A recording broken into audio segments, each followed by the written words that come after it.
Okay, well, welcome to this first Women as Leaders in Healthcare webinar.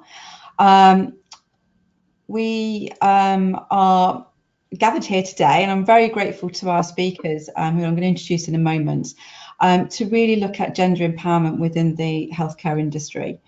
My name is Debbie Cockayne. I run an agency called Page Medical.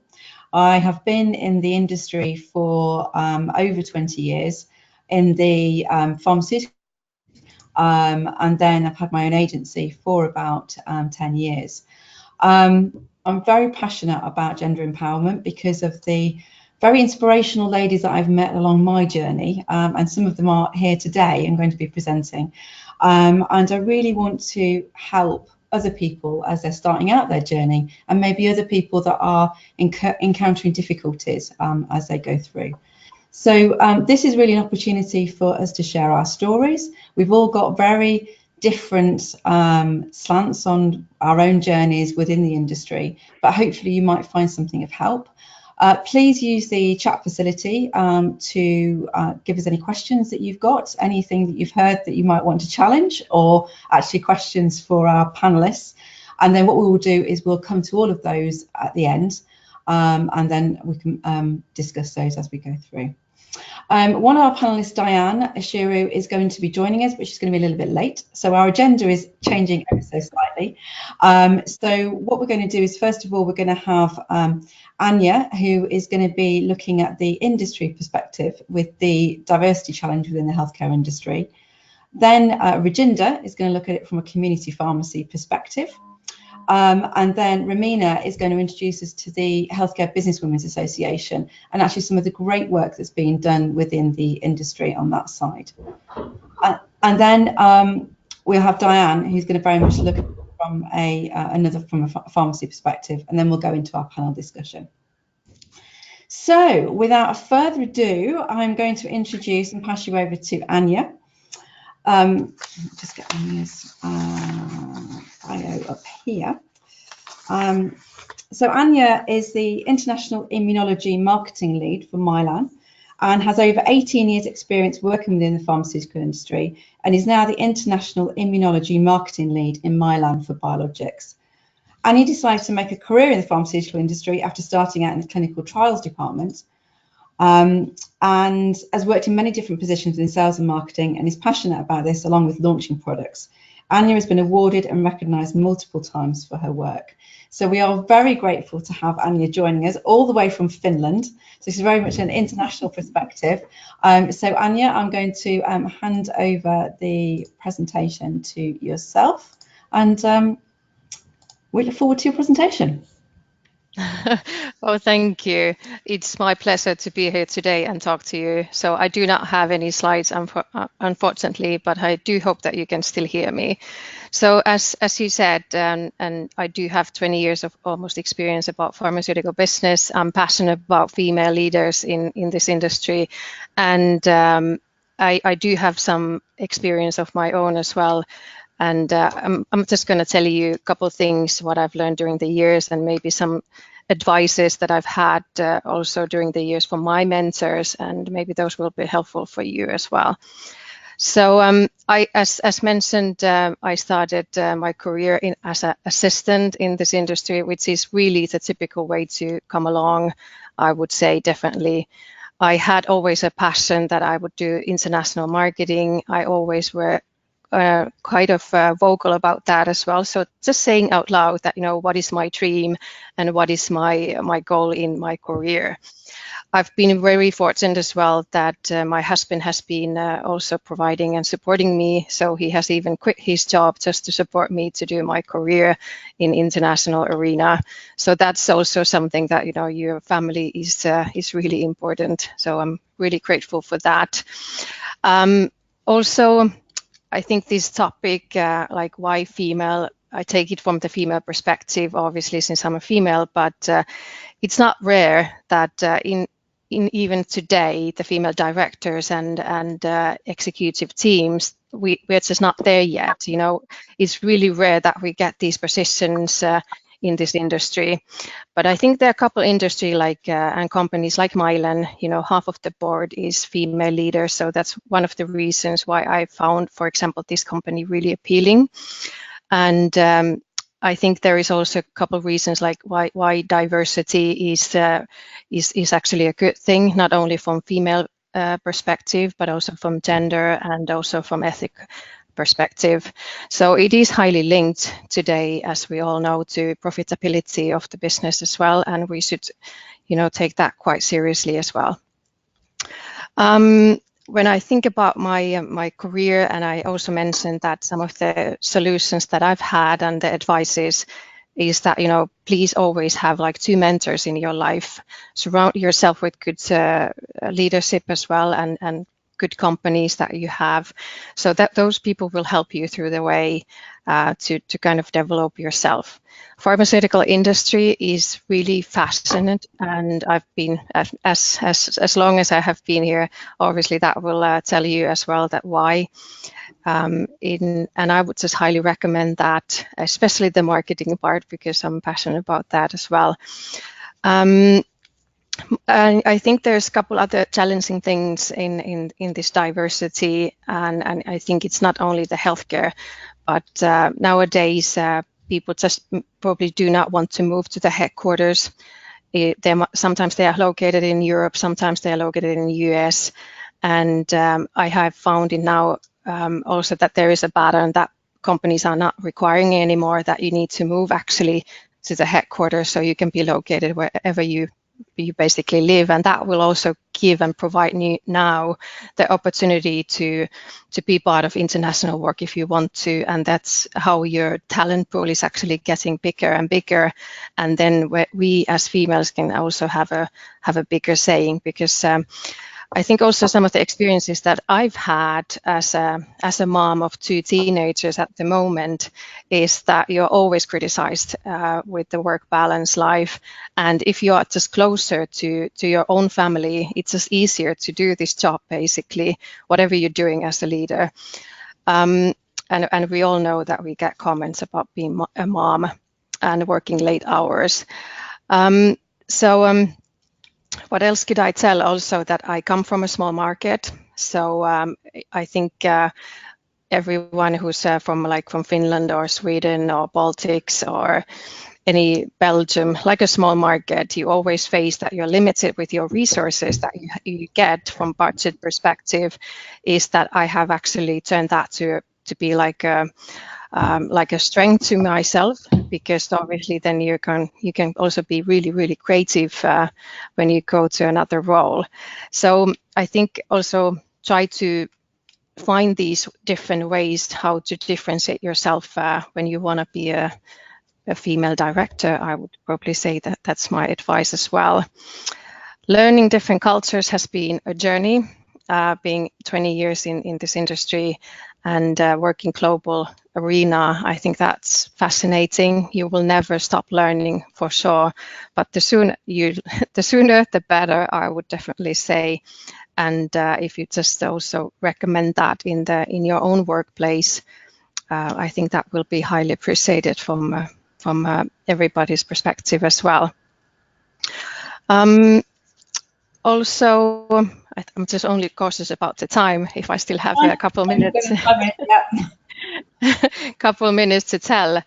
I think during the years, so being 20 years, started as assistant, now as a director in European arena, there has been many phases, and I think one of the challenges has been that when you want to do your family and when you want to have your kids, I think that was also one of the things that was raised to me when I was younger. And I would just, I think females should stick together on this matter, because we all want to probably have a family.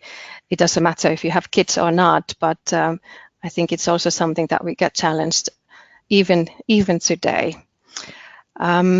Also, sometimes I must admit that we should be working together and not against one another as females. And that's one of the reasons why, for example, I conquered, and I put together like a female group in Finland, only considering pharma industry.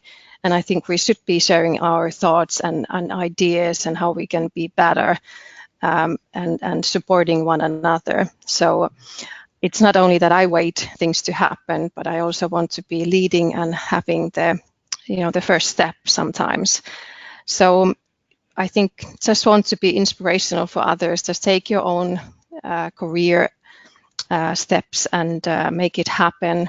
Make sure that people around you know exactly what you want to achieve and how to get there as well.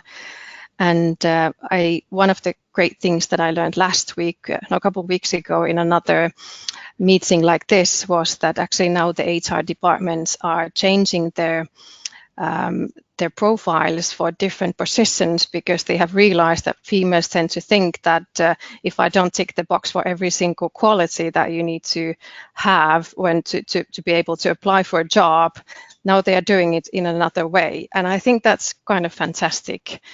And I would still say to everybody that even if you are like 10% of the qualifications to apply for a role, just go for it.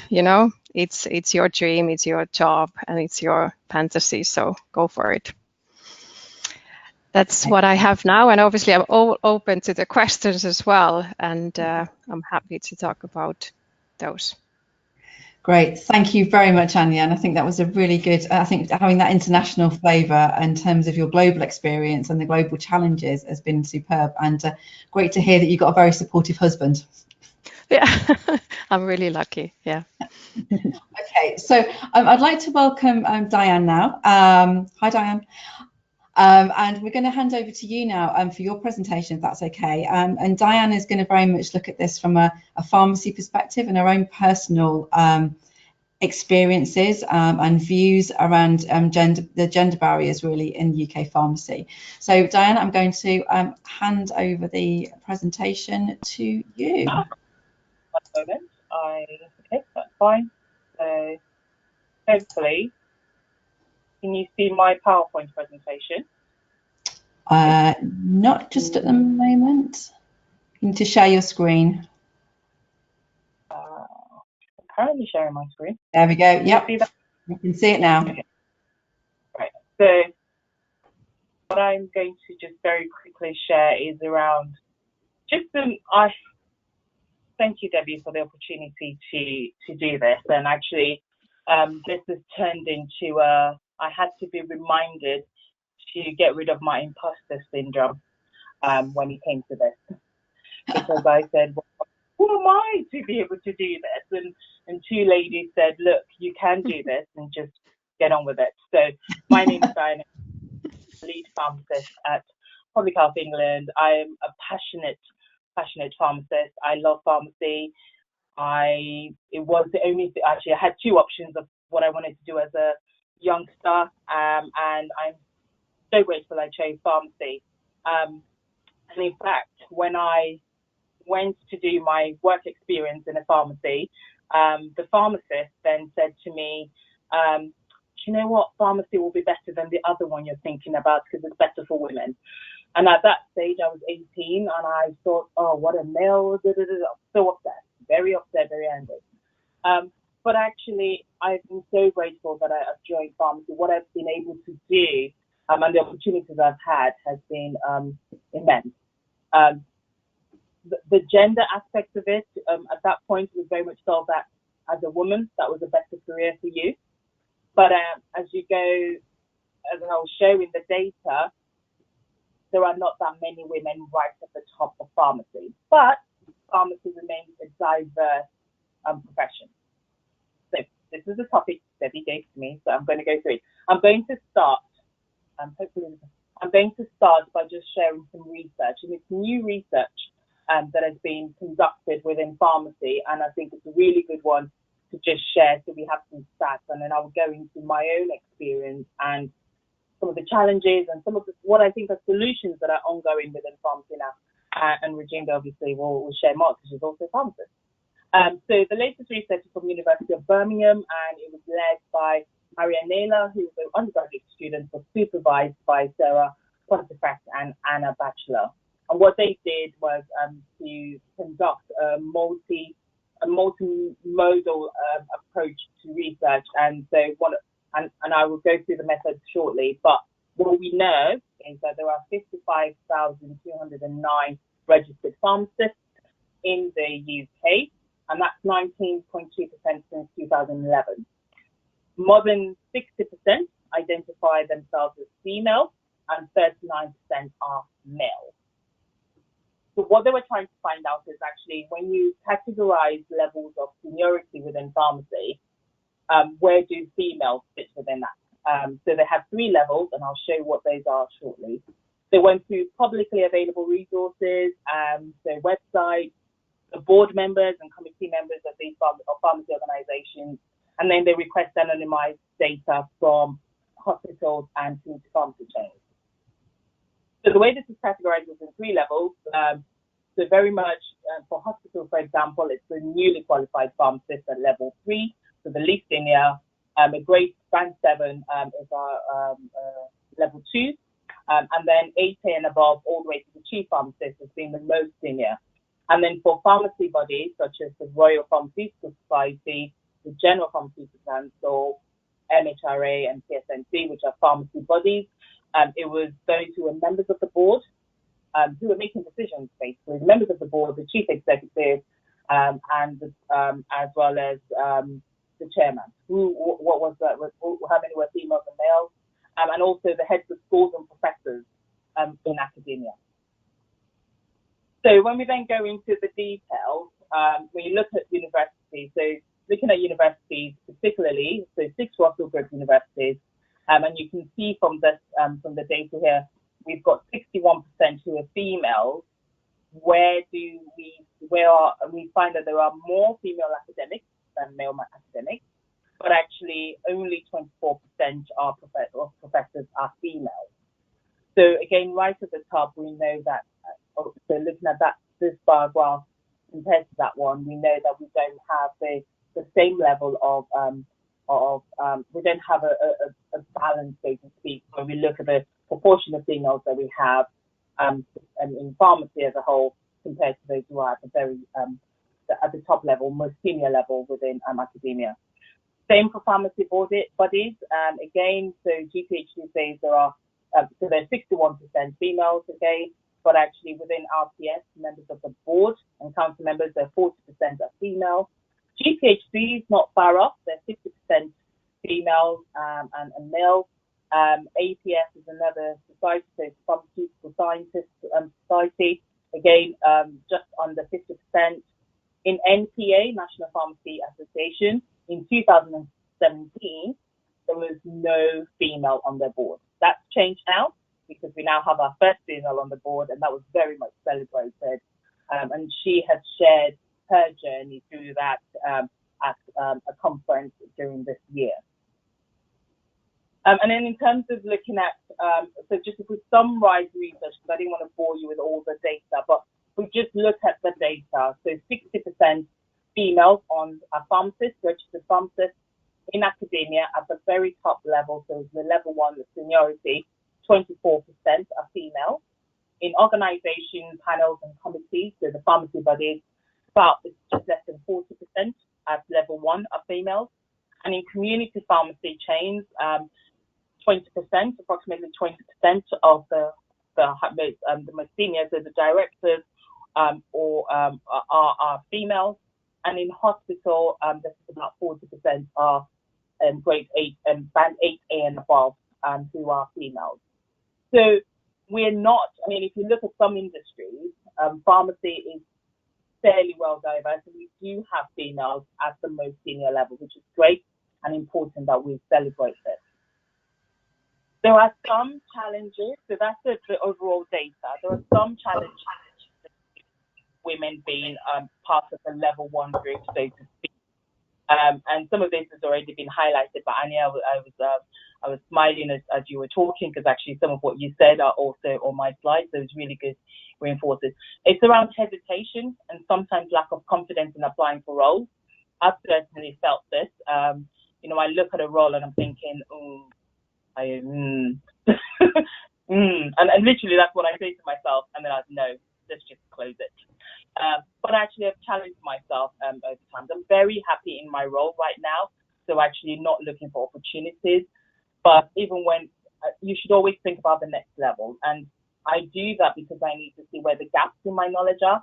So what if I saw the next level and I'm thinking, actually, I've not met everything. What do I need to be doing now to be able to meet it? There's low visibility of female role models. I think that is a mixed view within pharmacy. I think we do have some really good, highly visible female role models within pharmacy, but this is generally the challenge for women. But in pharmacy, I mean, I can think of but the chief executive for the Royal Pharmaceutical Society for 7 years was a woman, Helen Gordon. Catherine Duggan, who was one of the directors within the Royal Pharmaceutical Society, and now at FIP, which is the International Pharmacy Federation, is a woman. She's the chief exec there. So we do have some, but I think sometimes maybe more junior pharmacists are not aware of who they are. So I'm probably more aware now because I'm slightly more senior. But I wonder if more junior pharmacists are aware that actually females do get right to the top and can do. There's something I read around the flexibility of delivery of leadership training. One of this is around most of the leadership training occur out of hours when sometimes females are more challenged to get to them. So actually, what can we do around making this training more flexible for people to do? Unconscious bias. And Debbie, I shared with you about when I was at the conference. For many years, I think I just accepted when people said certain things and accepted that, as a woman, that's the way it should be. But I'm beginning to challenge that more now. And as Debbie and I were at an international conference just this month, actually, and I met a lovely man who said hello. And the first question he said to me, so who's looking after the kids? And, I never thought to ask him who was looking after his kids. And, normally last year, 2 years ago, I would not have thought anything different because actually, yes. And when I said, well, my husband, and I think he said, oh, you're very lucky or something like that. And I said, well, yeah, my husband and I have had to work to get to this level where it's okay for me to go off and do things and go to conferences because he recognized its importance within my career.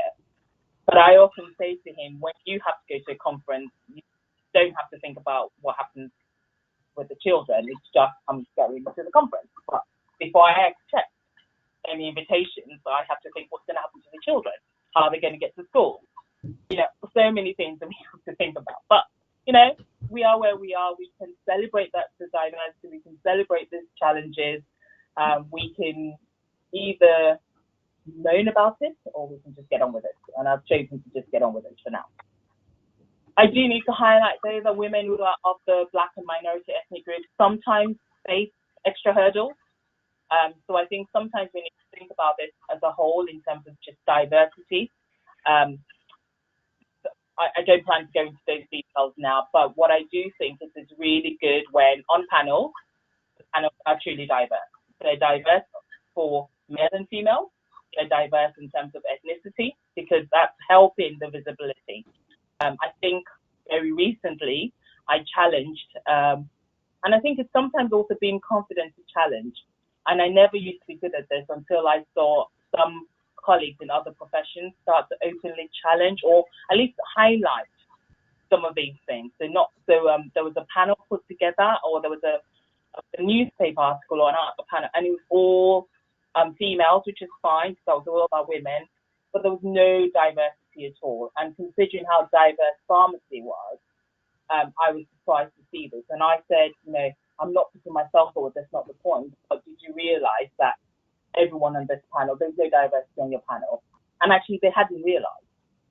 And it was until they put together a screenshot of everyone looked together that it became obvious, because otherwise you're going about there's a perception. So I would say within UK pharmacy and around gender, there is much for us to celebrate when it comes to the role of women in pharmacy. We do have women who are getting to the top. There is more that can be done.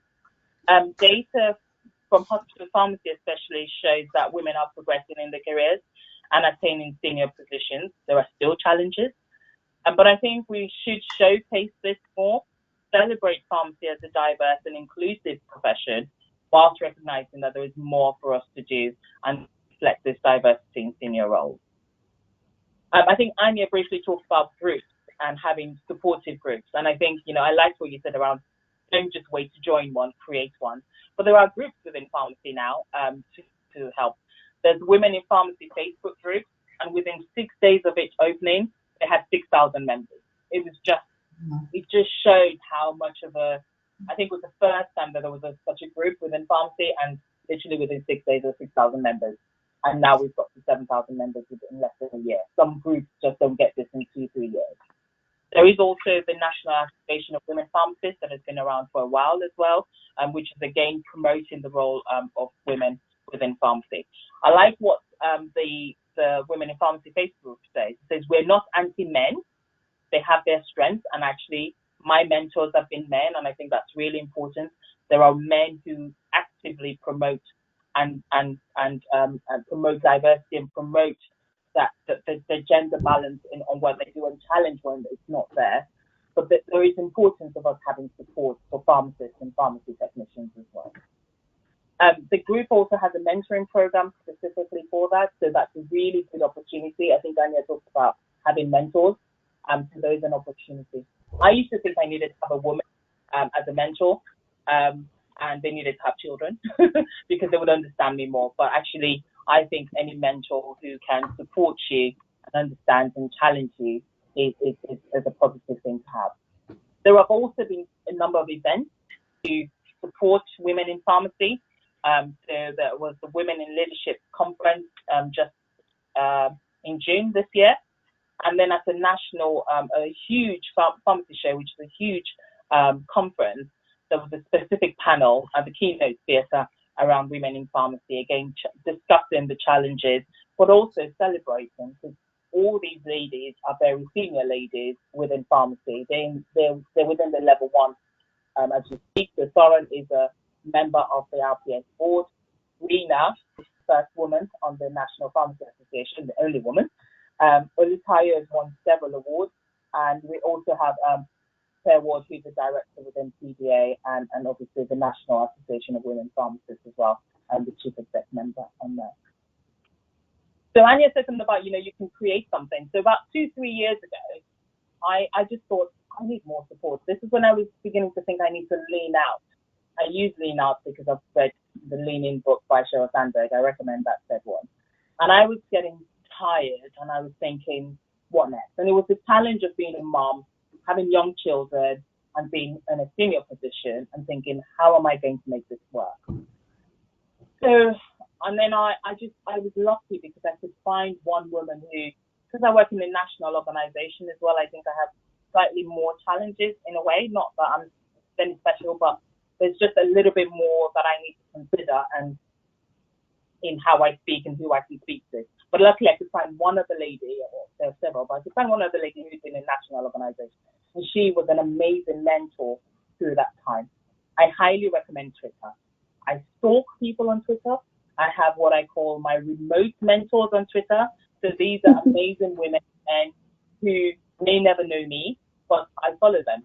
I have them on notifications. So every time they tweet, I see their tweets, and I'm trying to, listen and learn from them. So one of these ladies was who I contacted. I'm not going to say who, but I contacted her and said, I'm getting to this point. And she was amazing for 6 months of just supporting me through that period.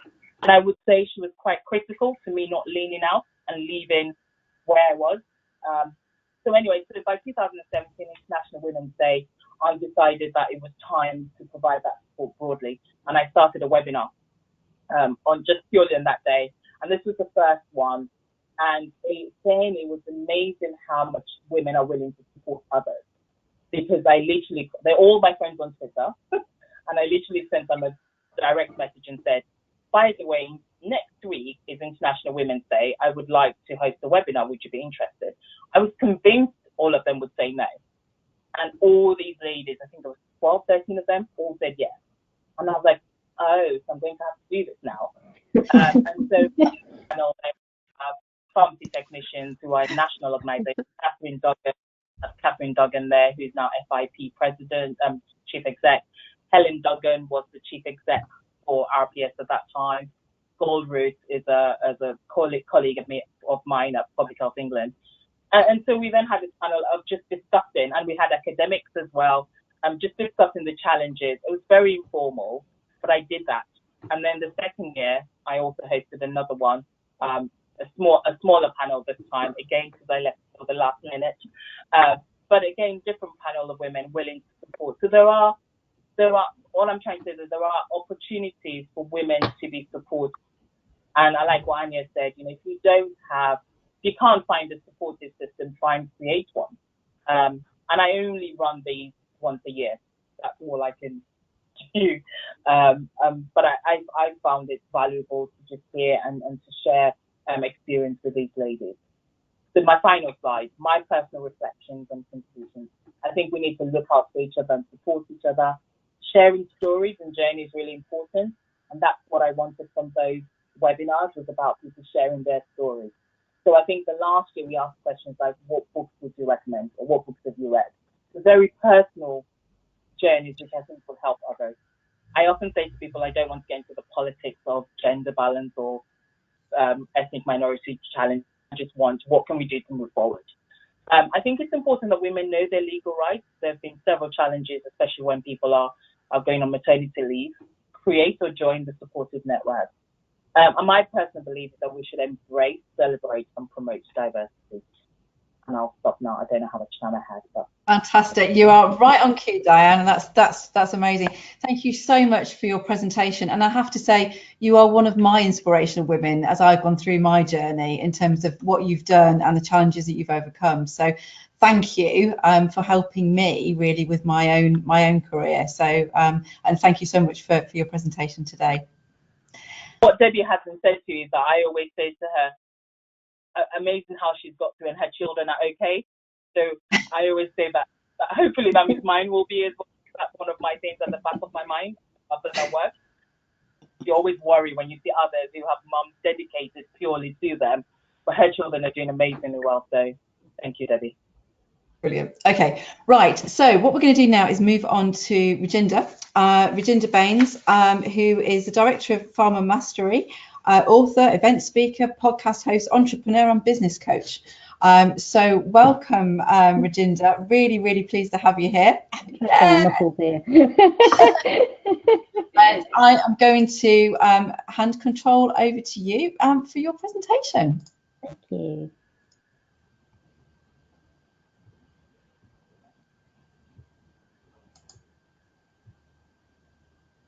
There we go. Okay, well, can you all see it? Yes, we can. Lovely. Well, thank you, Debbie, for this opportunity.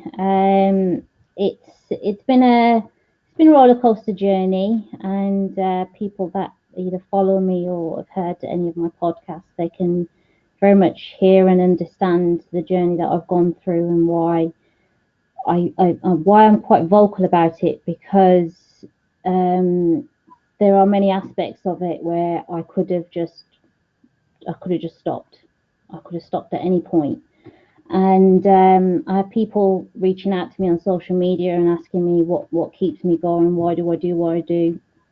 And it always comes down to I actually love what I do. And the challenges that I've faced, I've now learned to put them into perspective and just see them as a pebble in the road. So this essentially is meant to be motivational for any women out there, or even men that are stuck in a rut, going through changes, going through challenges and don't know what to do. Essentially, we're all talented individuals. We've all got unique skill sets, and I want people to own it, and I want people to follow it and realise that there actually is positions within the profession for your unique skill set. So essentially, this is my story on motivation to succeed. So cover 4 areas, but essentially this face. We see this face, and we see it amongst our fellow colleagues within the profession. And I did a presentation in London a couple of weeks back, and the common answers that were given were: we're overworked, we're stressed, funding cuts, we've got many challenges ahead of us, and this is what we're facing at the moment. So how do we turn this frown into a smile? Well, let's rewind back. This is me, essentially. I graduated in Aston University 2009. I had a pre-reg position at the same place I did some placements, and I was quite fortunate to have a pre-reg tutor that was so inspirational. She was female, but my God, she was a hard worker. At no point during the day did I ever see her eat. She just lived off coffee. But she was, I'd probably say, one of my first mentors within my career. And I'd looked up to her and I thought, you know what, when I qualify and I'm half the person that she is, I'd class that as a job well done. So when I qualified, I moved areas, and it showed the level of work and commitment she'd put into me, because I was appointed manager within 4 weeks of qualifying. And so much so that within 6 months, I had another 4 opportunities of taking on bigger stores and larger challenges. So I took on a 100-hour store. At that point in time, I had 15 members of staff, and it wasn't developing or being profitable at all. Wasn't hitting targets, wasn't hitting anything for a 100-hour store. And within a couple of months, turned it around, which led to my name being quite well known within the business. So much so that I was put onto development programs for higher management positions. But on top of that, I then not only managed that 100-hour store, I developed other newly qualified, developed other managers, hired them, led the interviews, quite literally spot out a lie so fast. But also took on additional roles such as conducting audits and reviews within the area. So essentially, I was managing at least 70 to 80 members of staff, alongside managing a 100-hour store, as well as traveling 100 miles a day. And I get asked again and again and again, why did you do pharmacy? And I was like, well, it was between 2 decisions, but like Diane said, I got told pharmacy was a good job for a girl. And I joke about it with my father, because I said to him, I was like, you do realise I work longer hours than my brother, and my brother's a dentist. But what changed essentially, because I was on a higher management path. I loved what I did, completely loved what I did, but what changed was pregnancy changed. Pregnancy changed everything, and I was put in a position of an actual, when we talk about females inspiring and helping each other females, this one was another female who had it out for me. So much so that it led to workplace bullying, discrimination, and more so whilst I was pregnant as well. So it was a very difficult time for me, because I loved what I did and I'd worked so hard for what I'd done. And it was a case of, do I let that go and move on, or do I fight? And I've had many people on social media contact me about their personal journeys and what's happened, and I think more work definitely needs to be done. Like Dan said, women do need to know their rights, because a lot of it isn't. It's very, tiny writing, terms and conditions, and all that sort of stuff. But more definitely needs to be done. And I did fight, but it got to a level of where, do I risk my health and the safety of my own mental state with a newborn baby, or do I just let it go? So I let it go. So essentially, this is how I've developed my skills and development within the years. But if you look at 2007 and 2017 and 2018, that's when a lot of things came out. So my son was born in 2017, and I had the idea and the concepts of what I wanted to do, but I had that fear in me that would it be good enough? Would it work? Am I good enough? Can I do it myself? And I thought, you know what, let's give it a try. And I've essentially gone from this. I've gone from a person that was, I had a good career. I did like what I did, and I enjoyed the additional roles and responsibilities on top of what a manager would do. But you know what? I'm that person now on the right hand side. I can breathe. I can breathe, and I can work and do the things that I love, which is inspiring the next generation. I want them to be aware of the inequality that we're saying that we're facing. I want women out there, regardless of whether they're students or even pharmacists currently, to be inspired. I want them to realise that if they've got a unique skill set, there is a position for their skill set within our profession. There shouldn't be any barriers that we should be facing. You just have to love what you do. And essentially, it all comes down to three things. What are your skills?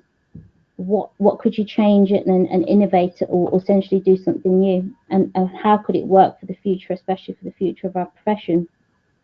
But essentially, what does innovation mean?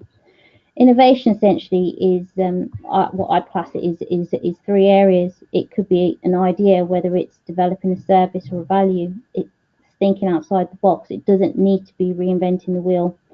But essentially, what the main things also need to be is, what are your customers' pains? Are your gains? Essentially, we have many innovations so far, and a lot of them are being led by females. But we are seeing innovation within our profession, so we need to ensure that our students and our current pharmacists out there are open to these opportunities and feel inspired towards their careers and develop their career progressions even more. But why essentially can innovation be slow?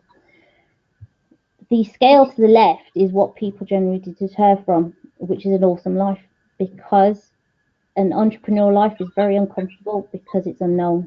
They don't know what is going to be faced. They don't know what tomorrow is. They don't know what next week is, let alone next year. But essentially, if you've got that vision and mission and you know what you're doing is true and right, then you just got to keep at it. Like I said, nothing comes without hard work. And as pharmacists, we're always learning every day. As students, we're learning every day. So combine the two, you've got unique skill sets. Just put that extra bit of time in and see where it can go. But as females, what I encourage other females to do is essentially try and focus on their mindset, get their mind in gear, get the brain juices going. Essentially, your brain is a very powerful tool, and if it's not in the right place, then anything that is coming to you, any doors that are opening to you, any opportunities, you will always see the negative aspects of it. What I also encourage other women to do is to try a new thing, whether it's once a day, once a week, or once a month. Try something new. Get uncomfortable. We like a comfortable life, but we actually grow and develop when we're more uncomfortable. And you'll be shocked and surprised as to what you can actually do when you're put in a situation of unknown, which then gives you that confidence and inspiration to carry on and do more. Visualize what the future holds. As females, we need to visualize, what do I want to achieve in the next year? What do I want for my family? What do I want for me? If someone asks me, what does who's Raj Bains, I want people to emulate exactly what my mission is, essentially. And as females, even as females or males, we all, in a community aspect, should have a community presence. Hiding behind a wall is not doing any good. It's not doing our profession any good. Get involved, show some value, and your customers essentially will show the need, which is essentially what Ola Taylor is doing. She shows that value day in and day out, and that's why she's award winning. I've done many podcasts with her as well. She's true inspiration, definitely, to community pharmacy. But the future is bright. The future is pharmacy, cheesy as it does sound. And some of these future aspects are being led by females. So we've got VR therapy, so virtual reality, where we can use virtual reality to help treat pain and mental health therapy, as well as child immunisations. We've got patient advisors coming on board, inspiring pharmacists and other patients. We've got females in the profession that are being proactive as opposed to reactive. Where's my screen gone? I've lost my screen. There we go. And we've got pharmapreneurs. So pharmacists, entrepreneurs, pharmapreneurs that are innovating ideas for the patients and their profession. But what I want females as well as students out there to do is to do a SWOT analysis on themselves. What are your strengths? What are your weaknesses? What are your opportunities and what are your threats? Now, if this is a female that is running a store or is a manager, then for an additional feature they can use PESTLE. But what I want anyone to do is utilise their strengths and build upon their opportunities. Those opportunities are the way they have to get into the land of the unknown, get a little bit uncomfortable. But those opportunities are completely vital towards you actually leading a better life, you feeling better about yourself, and you increasing your opportunities to lead up higher above your into your career path. But in our profession, there are several aspects that can affect it. So, for example, the team that's around you, how developed are they?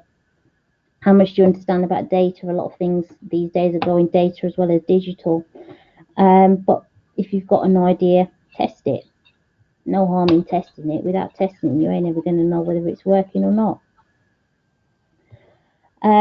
But imagine this, a world where we can still be mothers, we can still have that time, as happy as it is bringing children into the world, but still be a powerful businesswoman at the same time. I, at the moment, completely love what I do. I can enjoy that time of seeing my son wake up from a nap and he's got a big smile on his face, and then next time I put him down for another nap, then I can go back to doing some work. So I'm quite blessed in that way, that I'm able to have that balance of watching him grow as well as watch my ideas grow in that sense as well. But everything is changing. The world is changing. The future is changing. We are seeing a high level of entrepreneurs come out, especially within the pharmacy profession. And entrepreneurs are coming out, or I call them pharmapreneurs. They're coming out because we want change. Change on a high level is too slow. We want to innovate. We want to digitalize a lot of services. We want to digitalize our profession. We want to bring it into this current century. We want to bring it into that younger generation, understand what we do as a profession, and we want to make a bigger impact.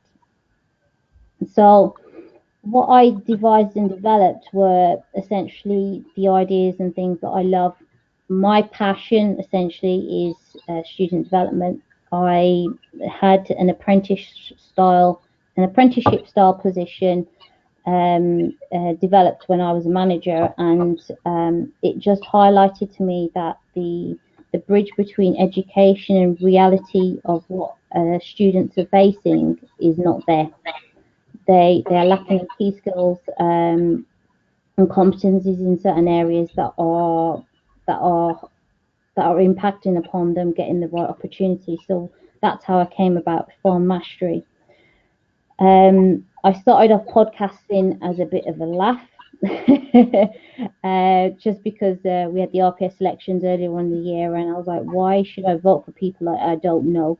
and it's then turned into inspirational interviews that I've done, and I've had feedback in regards with the challenges that people have faced, the opportunities that have been given, different paths that are open there for different pharmacists.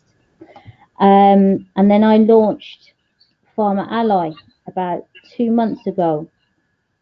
Now I know other mentoring groups are out there, but I didn't see any mentoring groups that are actively engaging, especially with our profession on a regular basis. And I thought, you know what, let's try and combine something. Let's do something new and different. So Pharma Ally essentially is a mastermind mentoring group.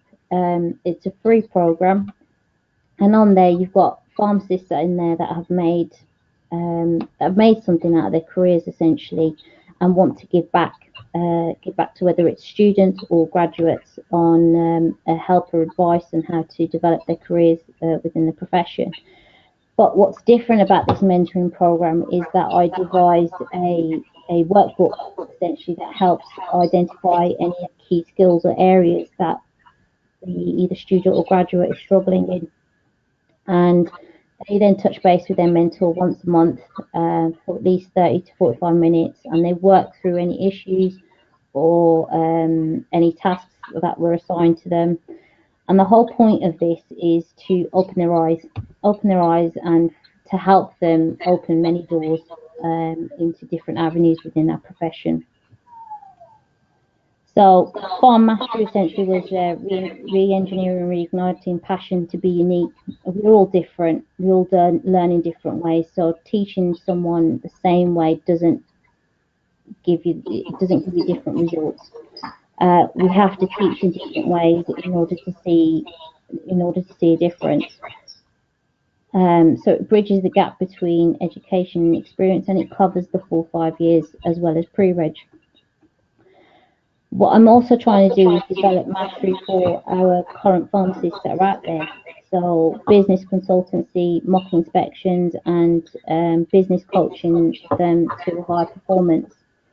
So I met a couple of pharmacists at the conference that I did a couple of weeks back, and a lot of them are saying, we're in struggling environments. I'm just going to give up pharmacy. It's too much headache. I can't deal with it. And I just looked at him. I was like, how old are you? And she was like, oh, I'm leading on towards 60. And I was like, well, you should be enjoying life, finding different avenues that we could be doing and helping you. So there are many challenges that even current pharmacists out there are facing due to what our profession is heading in towards. But I want people to be out there and realise there are opportunities out there to help. I've touched base about the mentoring program and the podcast. I did just do a recent international one actually, where I interviewed a pharmacist in America and how he's doing things differently and the challenges that they're facing over there as well, which are quite similar to ours, which is quite comforting to know at the moment. And essentially, we've got some talented pharmacists out there that are coders, and they want to make an impact on our health and unite digital technology with healthcare and essentially pharmacy. So what we are currently looking at the moment is combining all three aspects and designing a new service specifically for pharmacists. We've got people out there that are innovating, and they only innovate towards doctors and nurses, but essentially pharmacists, we have a larger reach and a larger audience base compared to any of them. And the wonderful thing about us as pharmacists is that we don't need appointments, long queues or waiting times or anything like that. We're highly accessible, we're highly knowledgeable to make a difference. So, I'm probably going to have to cut it short in a little minute because we're running over a little bit of time. I'm just conscious of no worries, just toward the end.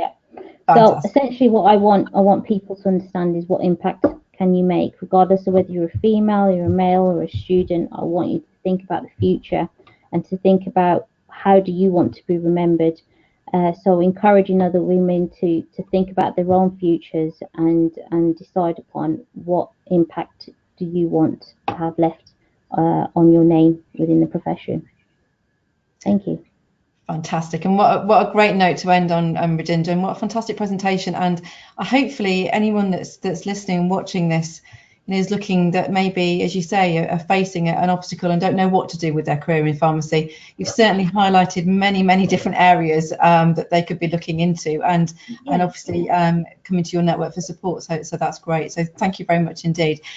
So what I'm going to do now is hand over the final presentation to Romina. So I shall give you control, Romina. Romina is currently heads an international team of consultants and data experts for Clinigen, a global pharmaceutical and services company, and is very much has a career in life sciences, but has been passionate about gender parity and the advancement of women in healthcare.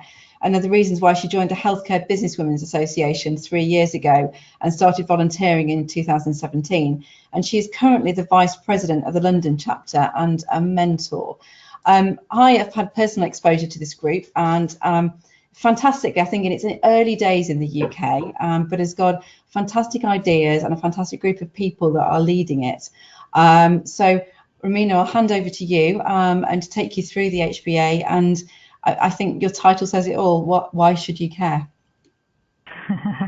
Thank you, Debbie, and thank you for giving me the opportunity to be part of this this webinar with all these amazing ladies.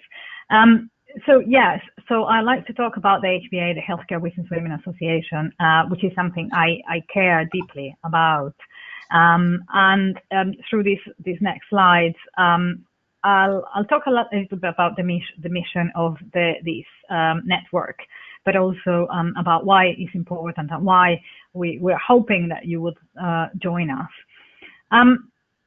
So one of the interesting facts I've been looking at when you talk about gender parity, I think one of the important pieces I like to highlight is that it's not a women's problem. It's not a women's issue. It is a world and a business challenge. And indeed, a lot of research has been done lately. And if you like to look at any great websites, for example, the McKinsey section on gender parity is really good, because they have been doing a lot of research in this space, and they have a lot of facts and figures. And one of the ones that caught my mind was this one: if full parity were to be achieved, the contribution of women to global GDP would add as much as 28 trillion or 26% to the global economy. So just to reiterate the point, it's not a women's problem. It's a business issue, it's a world issue. It's something that we all need to be looking into. And of course, if you think about managers, CEOs of companies, CFOs of companies who are looking at the bottom line, again, what is really key is to understand that when you have more women in leadership, your company is going to be more successful. And from an individual perspective, we will move from the world to the company level and now to the individual level. I just picked on a couple of relatively recent stories about the fact that women are still, there is this case of this lady in the US who raised the issue that she's a meteorologist. She has a degree, and still she's being called weather girl. And I don't think I've ever heard the weather boy. So there is still this bias in the way women are referred to. And again, I don't know if I know Diane mentioned Twitter. I am a big Twitter follower. Fern Riddle, I don't know if she's based in the UK. I don't know if you follow her. It's really interesting. But there was a big fuss made because she put her foot down to be called doctor because she's got a PhD. And again, there is a perception that somehow it comes across as really aggressive from women, whilst actually that's not the case for men. We need to change this environment, and it would help us as individuals. It would help our businesses and actually ultimately the world. So what is the Healthcare Business Women Association?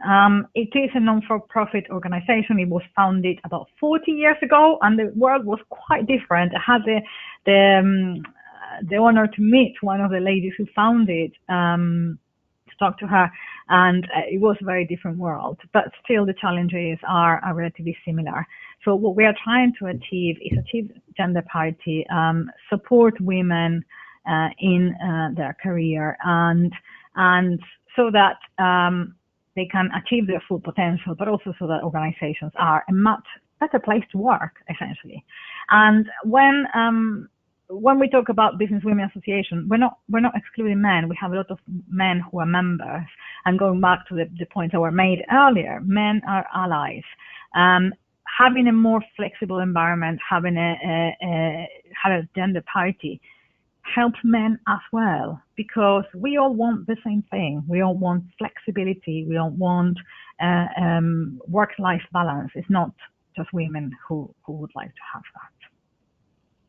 So I've got this very small sales pitch here about the benefits of being a member, but I want to keep that to literally a minute, which is, it's a great, as Debbie knows and mentioned, it's a great association. And being a member means that you do network with like-minded individuals in the healthcare environment. Sorry, there's a little bit of background. Can you hear me okay? I just realized. Yeah, it's fine. We can hear you. Yeah. Okay. That's, I can hear a bit of noise. Network with like-minded individuals. The networking piece is incredibly important because it means that you feel more comfortable about what you're doing. You can check with other people what they're doing. What the healthcare environment is a big world, and keeping up to speed with what's happening is incredibly important. Education. I mean, we do lots of educational events. We do webinars. We have a summit in the EU, an annual conference in the US, and we do a number of events. And the London chapter, especially, of course, we're based in London, but the aim is to literally conquer the world. Hopefully, we'll have more chapters coming soon. And we organize a number of events, at least one a quarter. And they're not necessarily just based on gender parity. We do a lot of industry events because, as I said, it's important even for people like myself working in pharma to understand what's happening in the broader healthcare industry. And of course, volunteering is a great opportunity to show your leadership skills, to meet other people, and to get the most out of that association. So as I mentioned, we do organize webinars based mainly around career conversations, around skills development, such as how to become more politically aware at work, how to network. I mean, how to use Twitter. I mean, we ran one when our US colleagues ran one, and was really helpful. We also have a mentoring program.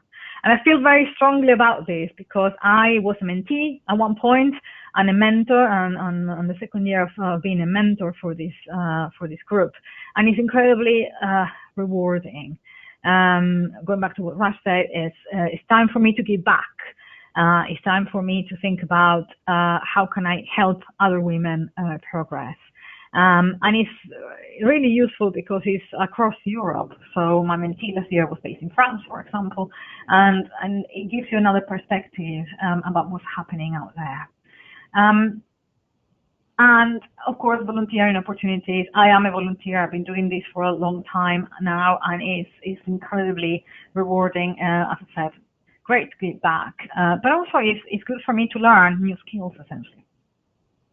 One project I wanted to talk very briefly about, I'm conscious of time, Debbie, so I know I'm going to be very brief, but some of the stuff we've been doing was some projects to understand where we are. And the gender pay gap, obviously, in the UK is a big one because of now the requirements for companies over 250 employees to publish the data. So we did some research, and this is all volunteers working, working on a project. And what came out, and there's a number of data that came out and analysis, but what I want to show very briefly is the distribution of male and female employees. And this talks about the 10 top pharma companies in the UK. And it's very clear that if you think about quartiles as, you divide pay between 0 and 100, the lower quartile is people who are paid between 0 and 25. Lower middle is 25 and 50, upper middle 50 and 75. And the upper quartile are those people, those staff members who are paid between 75 and 100. You can see the distribution of male and female employees, and it's very clear, as we all know, but it's nice to show it with data, that there is, a funnel essentially, and at the top there are fewer female employees than male employees. And what this means in terms of the gender pay gap is that if we look at specifically the bonus pay gap, which is a number below, there is a pay gap of 57% between male and women. And this is because, mainly, mostly because the upper quartile, which is where the higher bonuses are paid, is 70% composed of men. So this is quite a statistic, something that totally brought it home for me, that we really need to do something about this. And this is part of our mission. So in summary, in terms of our project, fewer women, more men in high-paid senior roles is what created this gender pay gap. The other part of work we do as an association is media, thought leadership. We do organize events, and we try to get our message in the media as much as we can, mainly in the UK, but of course we have also a US-based team. And just to give you an understanding of the number of members, so we have 10,000 members across the world, of which 1,000 are in Europe and 300 in the UK. And as Debbie said, it's a relatively new chapter, but we are growing quite significantly. We also work with companies, with corporate partners, to support them in their initiatives to improve the gender parity within their companies. And one of those articles that has been written by our global team is on best practices to achieve gender parity. So, I mean, I could talk a lot about what we do. I'm really very passionate, but I think I'm going to leave it here. And I know, Debbie, that you would probably want to open it for questions. Great. Well, you'll be pleased to know that we've actually got quite a few questions come in. So it's to spark some debate. So I'm actually going to start with a question that we've actually got come in from a gentleman on the line. And he has asked, as a man, how can I be sure to recruit without unconscious bias? Who'd like to start me off? Diane. I just need to unmute myself. I mean, one thing I wanted to share is that within PHE, we have a blinded recruitment process. So when the applications come through to us, we do not know gender, we do not know age, we do not know name. And that means that you are selecting in a fair manner. Mm-hmm. You can probably guess age because you can work out when people completed their degrees or finished their A-levels. But other than that, you literally do not know. And when and it's through the NHS job, so when we get the application, the HR departments have removed all the personal information. You literally score on the merit of their qualifications and their personal statements, which should have no personal information in. That's one way. Okay, Anja, what about from your the industry perspective? What would you say to that? Yeah, so I think some of the companies are using that techniques as well in pharmaceutical industry, but it's also, I would just kind of highly recommend to ask more details about more details in the questions when you're actually interviewing people, like how are things done, because I think many of the cases female do have a lot of information, but just to ask them to explain like how things are really done. And I think you would see the difference between the answers between females and guys. That that's one of the techniques that we use as well. Yeah, so that's one way. Okay. Rajinder, anything to add on that in terms of what men can do to not give in to unconscious bias when they're recruiting? Let the candidates' skills and experiences speak for themselves. Essentially, regardless of whether she's in woman, childbearing age, skills should always outweigh it. What she can do and achieve will benefit him and his company tenfold. Okay.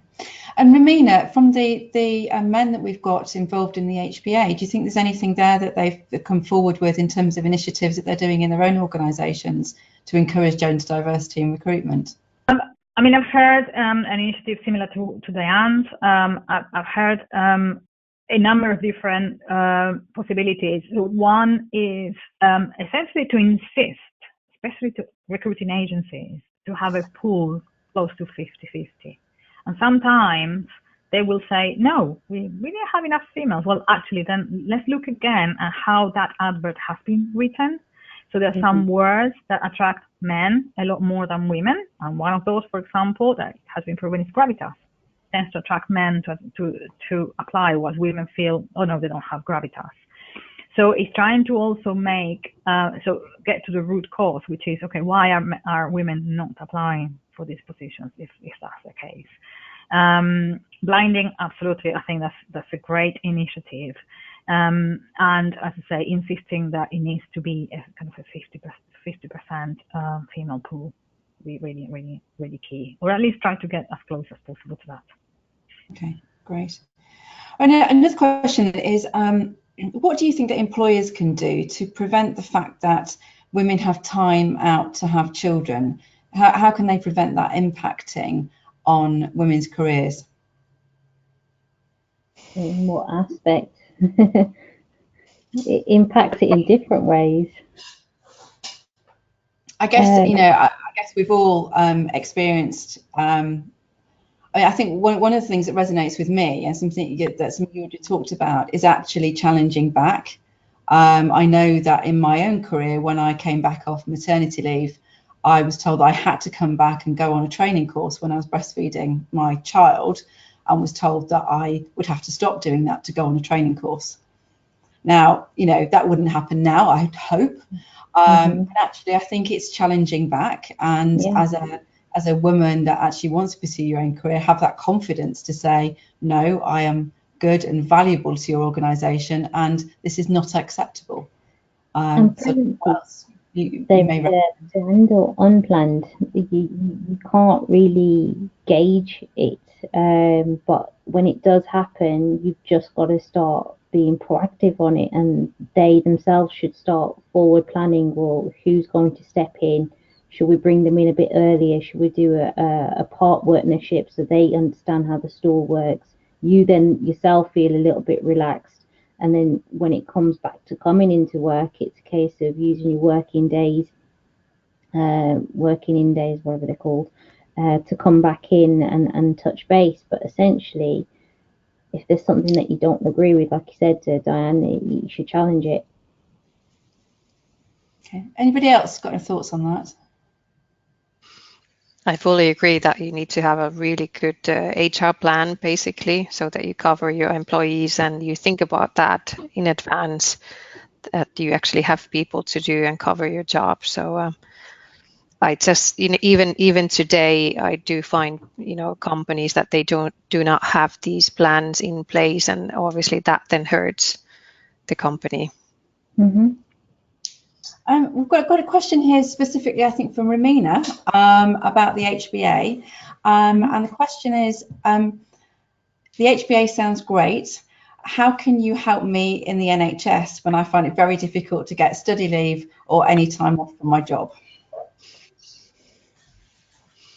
How can I help on NHS with study leave or time off? I think the question is, how can I think this person was looking at what the HBA are doing and the objectives and some of the activities, and they're saying, how can your organisation help employees within the NHS when they can't even get time off for study leave or time off for anything?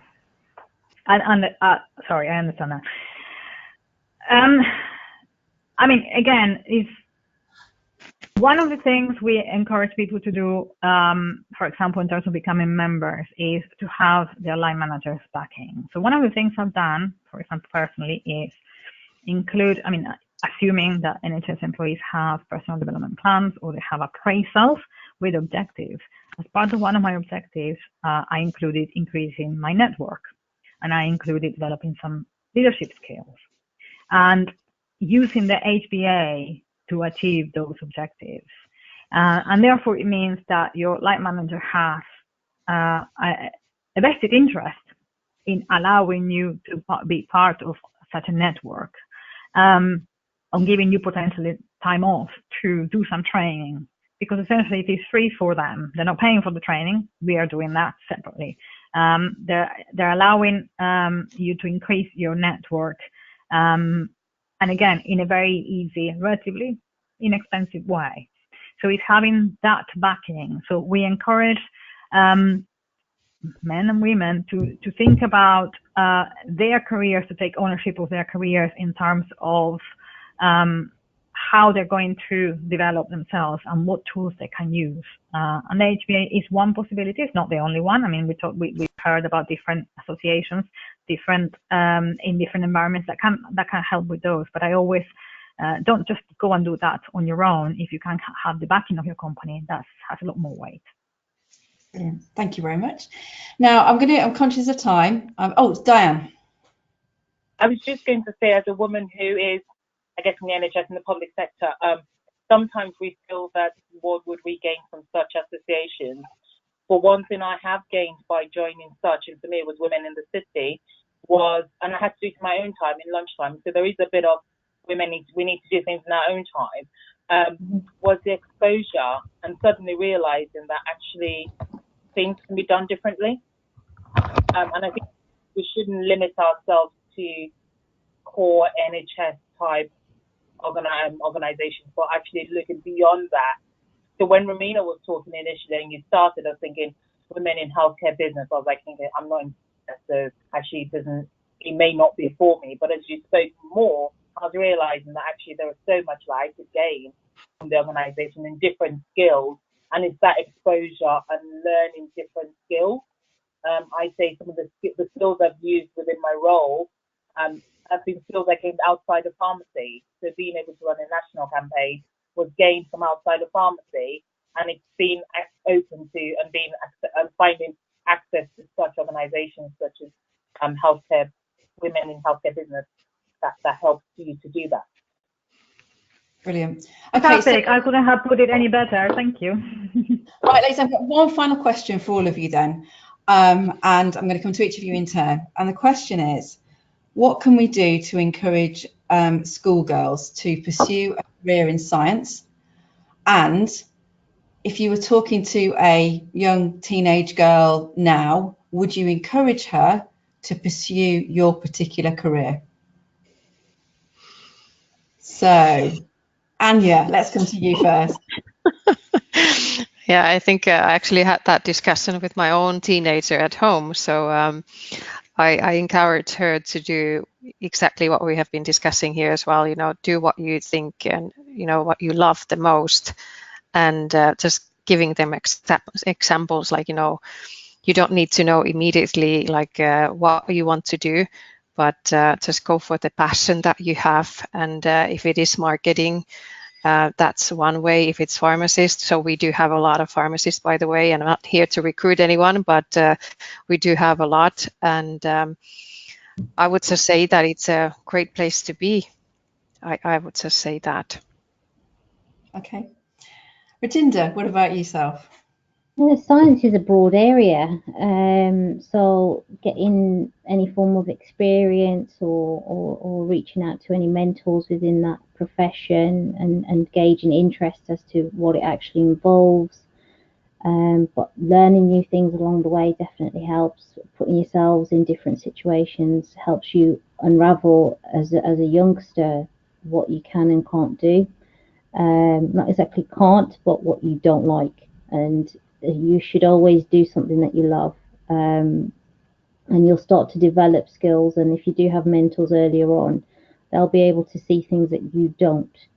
So your unknown hidden talents of whether it's speaking or whether it's project managing or anything like that, you've got talents that have built up from such an early age that could be built upon. But having exposure to different sciences and different areas definitely does help. I think there was a documentary done back a couple of months ago, and even nursery kids were asked to do drawings of like firemen and name them, and same with astronauts, and they all came out with male names. So the work that we need to do even before teenagers needs to be beyond that, like much more earlier, to say that a female can go into any profession that they want to. But exposure and getting the right mentors will definitely help along the way. Great. Romina? Role models is the best way forward, and of course we're not there yet. But part of what, again, we are trying to do at the HBA is use role models as much as we can. Every time there is a new business leader who is a woman, get them to talk about their experience. And we have some very inspirational ladies and how they went about their career, how successful they can be. In addition to having children, in addition to having a family, and so forth. So role models, in my personal view, is the most important piece, is ensuring that girls think, yeah, I can do that as well, of course. And actually, what the HBA summit that I went into in Berlin, I think the most powerful presentation that I saw was the daughter of the chief exec of Merck, who spoke very eloquently about the positives about being the child of a working mother, because I think we hear an awful lot of negatives, but that presentation was amazing in terms of, you know, as Diane said, they can grow up well despite, you know, your best efforts sometimes. So you know, it was an amazing presentation. Diane, so what about your girls? Are we going to see the future pharmacy leaders? I really think that as pharmacists, we have a huge amount of work to do. And I say that because when you go into primary schools, and I did for my daughter, because she managed to wangle a way to getting me to speak in her school. Anyway, she did that. I said, you know, who knows, you know, you ask them about medics, you ask them about nurses, they know that. But you ask them if they know a pharmacist, they don't often know that. So I think pharmacy professionals, especially within the core health team, or pharmacy technicians and pharmacists, need to do more. And as Rajinder said much earlier, to actually highlight that it is, and that's probably the same for all sciences, so astronauts as well as, you know, those professions where the females are not often seen.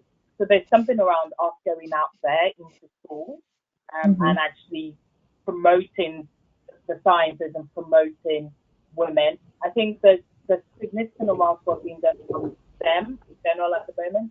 Sometimes pharmacy is in the middle, where we're not seen as pure sciences, and so we tend to fall more within the health professions of medics and nurses. So there's work to be done in going into schools.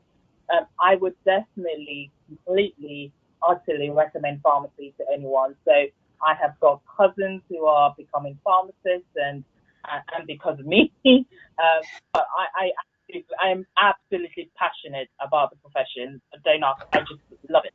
I think there's so much that you can diversify into. Something I always said from the beginning is know what you want if you can. So from a very young age, I knew that I wanted a flexible career. I don't think I thought about it because of children at that point. I just knew that the way I work best was with flexibility. And I remember when I was going for my PhD interview, I interviewed my supervisor, prospective supervisor, and said, what do you want? Someone who clocks in 9 to 5 or someone who delivers? And he told me someone who delivers. And I said, fine, you can be my supervisor then. Because for me, I'm happy to work in the middle of the night if it means that I need to do something else in the morning. So throughout my career, I've never had a job that was pure 9 to 5.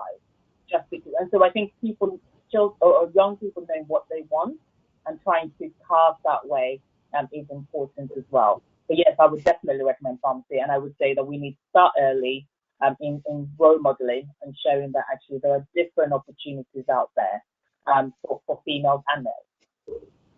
Brilliant. I think we also change that to communications that go out as well. So we recently had a communication which is very stereotypical, where it was the male was the doctor and the female was the nurse. And I said to the designer, actually swap that around, because we do have, female doctors and we have female nurses, male nurses. And so we think it's in those kind of situations that we can make changes as well. Perfect. Okay, well, ladies, I'm going to call it to a close there. Thank you all very much. And I really hope that everyone that's been watching actually gets something from today's webinar. I think what we're trying to do is bring a multidisciplinary faculty together to give their own journeys, as you'll have heard today. And I think although we've all had very different routes and we're all doing very different careers now, there's a thread that kind of ties us all through. And that's actually that resilience that we've all had to face, regardless of the obstacles that have come our way. And actually, I think that's what makes women be great leaders. And I think the more that we can do to work together and support each other is the best that we can do. We have a plaque outside our office that says, all it takes is belief. And I'm a great believer in that. And I think if we can all get over our own imposter syndrome by thinking that we can't do things and just strive and just believe, and then good things will come. So in that vein, I'm going to close this webinar. This is hopefully going to be the first of many. So please feedback on what you've liked about today, what you've not liked, what you'd like to see in the future, and then we can roll these out next year. And then hopefully at some point meet face to face, because I think the networking side of things is the best way, where we can all just chat, have a glass of wine, talk about our own stories, and maybe share some tips and hopefully help each other as we go along our own career journeys. So I'll just close by saying, strive, be brave. You don't have to be perfect, just be brave and strive for your own career goals, and please share them with us. And if there's anything positives that really come out of today, I'd love to know. So hopefully see you again next year, and thank you very much indeed, faculty. Thank you. Thank you so much. Thank you very much. Thank you. Bye.